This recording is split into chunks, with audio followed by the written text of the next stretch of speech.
What's going on, everyone? Sean with Triangle Truth here, and I am back finally with a rapid review.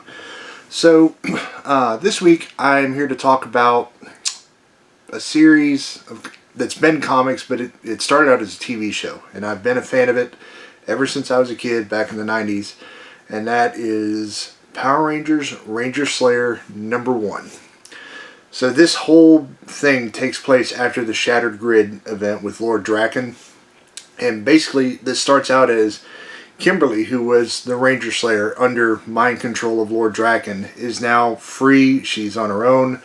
She has basically her control of her body and mind back. So they're trying to figure out what the cause of these like zombie rangers or this, this ghost army is.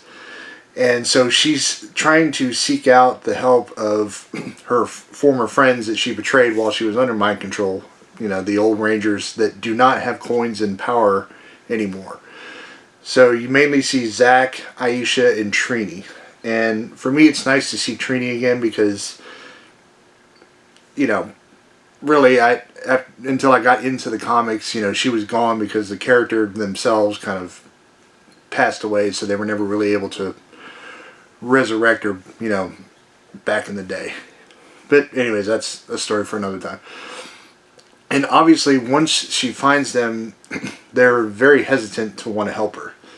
Well, surprisingly, one person that is on her side throughout this whole thing is Bulk. And of course, as everybody remembers, Bulk and Skull are kind of these jokesters, but they always like to try and figure things out. Well, Bulk is for sure 100% on her side and really wants her to be able to help everybody figure out what's going on.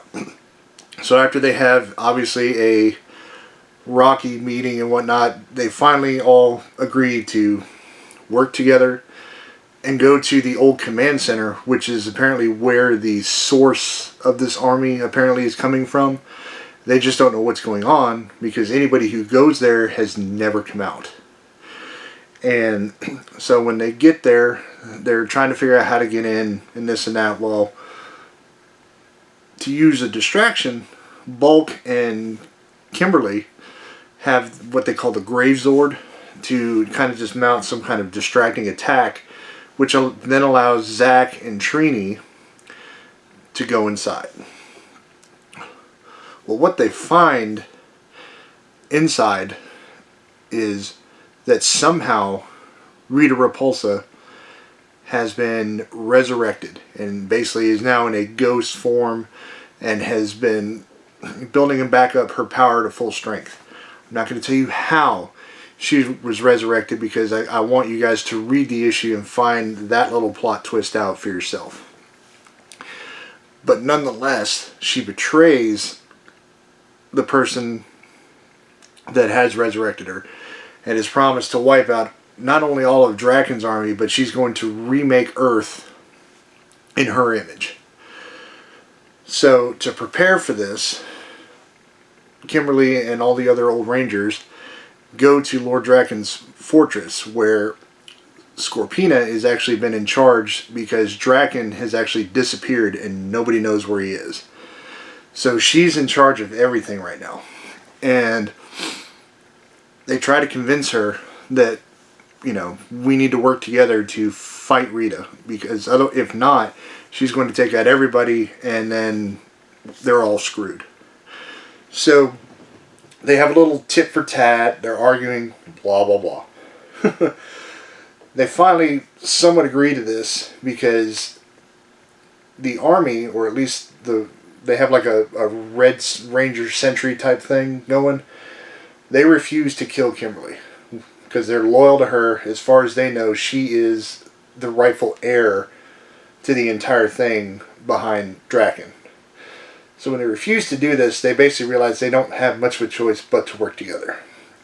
Right at this time, Rita mounts a huge attack on everybody at the fortress.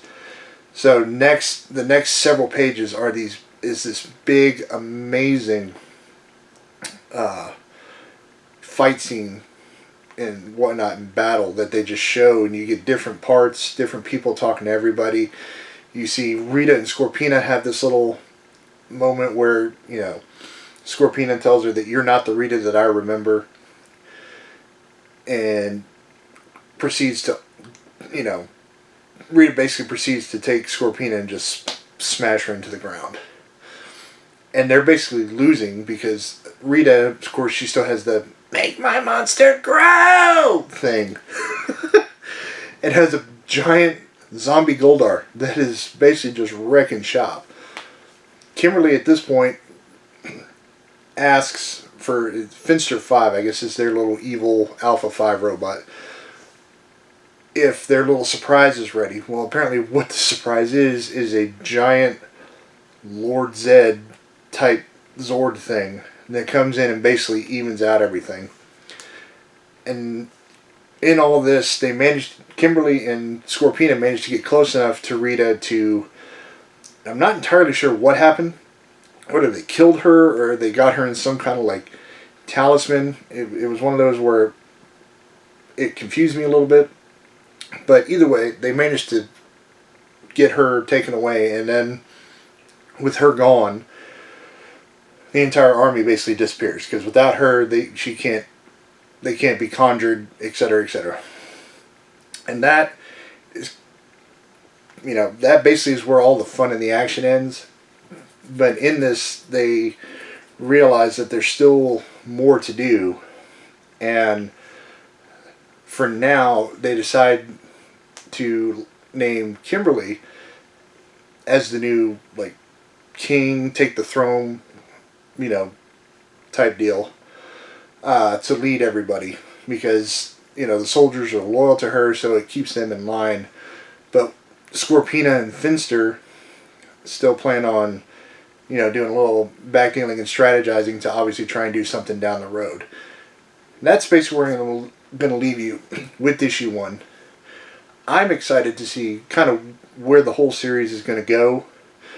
I've been a Power Rangers fan for a very long time, since the original series came out. I watched many incarnations of it. Of course, you have the comics, the various storylines there. The Shattered Grid, which was one of the best. I've got the entire Volume 1 storyline of that and whatnot. So I'm really curious to see where they go, because, of course, Kimberly has always been one of my favorite characters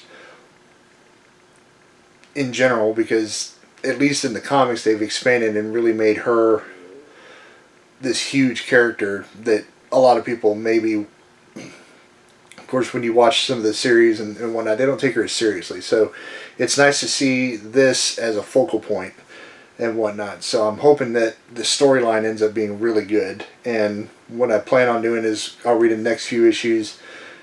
Hopefully, usually it's like 4 or 5 issues they give you, and that's a story arc. And once I finish that, I'll come back and do another review to let everybody know my thoughts on the entire arc. That's all I've got for this week, guys. I hope you have a good one. Stay safe. Stay healthy. Catch you next time. Later.